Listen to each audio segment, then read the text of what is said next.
এটা পরিপূর্ণভাবেই চীনের অর্থায়নে বাংলাদেশের জন্য উপহার। এখানে বাংলাদেশের একটি টাকাও নাই, পুরাটাই চীনের। কিন্তু বিগত ফ্যাসিস্ট আমলে আমাদের এই বন্ধুত্বের নিদর্শনটা হাইজ্যাক হয়ে গিয়েছিল।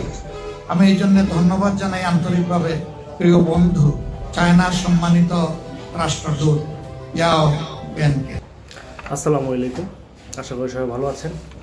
আসলে আমি এটাই বলতে চাচ্ছি যে এই একটা ঘটনা নিয়ে কিছু কিছু ছাগল, মূর্খর বাচ্চা, এরা জীবনে তো বাংলাদেশের জন্য আসলে কিছু করেই নেই, কোনো বলতে পারবে না, কিন্তু তারা ফেসবুকে বিভিন্ন মিডিয়াতে অপপ্রচার চালাচ্ছে।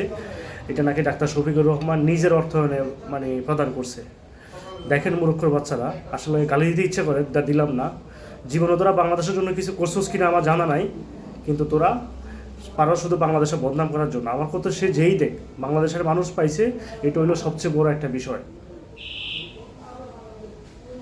সবাই এখনো সময় আছে, ভালো হয়ে যাক।